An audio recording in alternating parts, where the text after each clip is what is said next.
Our series, A More Perfect Union, continues this morning to showcase how what unites us as Americans is far greater than what divides us. Today, we look at Boston. Despite having a history of racial tension, the city has avoided crises like we've seen in other places from Ferguson to Baltimore and Dallas. Michelle Miller went to Boston to learn how its police and young people are finding common ground. Michelle, good morning. Good morning. Well, when the Center for Teen Empowerment moved into the Dorchester neighborhood of Boston about 7 years ago, gang and gun violence was widespread. Dorchester still struggles with crime, but youth there are now part of the solution. Dante Amoragvi says he's been stopped by police hundreds of times, but he's never been arrested. I stand here in front of you guys not as a suspect, but as a leader. A youth leader for the nonprofit Teen Empowerment. It brings together teens and police in Boston to talk. It's a tough time for police and the community relations right now in America. It's not a secret. They engage in some pretty non-traditional ways. It's disarming for both sides.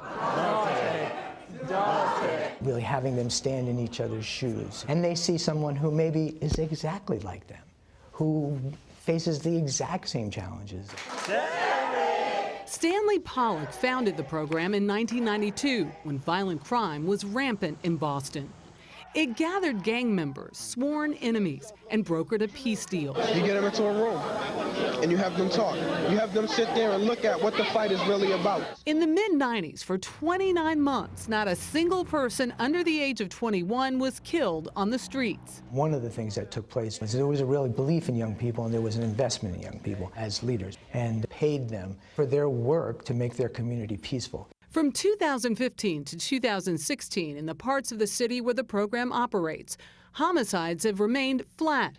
But throughout Boston, homicides went up 36%. Pollock sees these teens as the agents of change. It begins not because they have a problem, but because they have something to offer. They're paid to organize events and recruit new members, including police officers like Zach Crossan. It's middle of summer, it's hot out, he's got the hoodie on. He met Dante in the park this summer. It was a case of mistaken identity.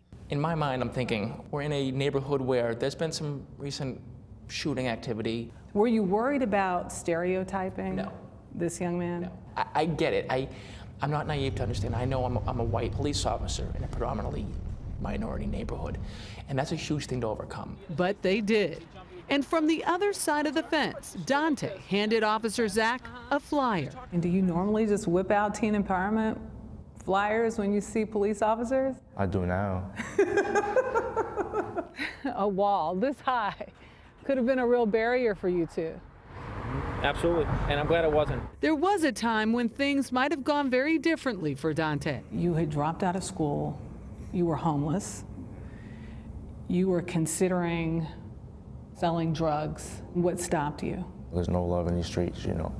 It's only two ways. It's either die or go to jail. But there's a third choice you made. The change. It's been a tough life for you. Real tough.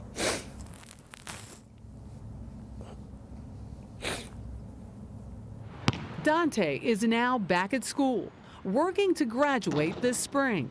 But he and Officer Zach are not naive. The faces of dead, unarmed black males killed by police and men in blue killed on the job run through their minds every day. I want to go home to my family just as much as anybody else wants to go home to theirs. Still, what's happening here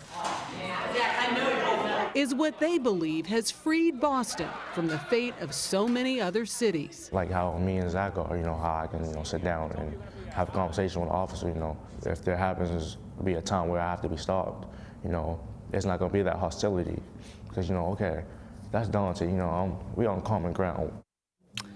Dante is technically homeless. He is staying with friends, and with the help of Teen Empowerment, he hopes to be independent soon. He also dreams of becoming a social worker one day because he says so many social workers have helped him through his tough times. Yeah, I love this story. You know, the Attorney General said something to me interesting once. She said that The problem is that most people meet a cop for the first time on a negative basis, right? You get a ticket or you're pulled over or something. And the first time you meet a cop should be on a positive basis. Right. That community support should begin way before there's any sort of problem to build that level of trust. Right. And what's happening here is that teens are truly involved in changing the face of their communities and changing the attitudes of their communities.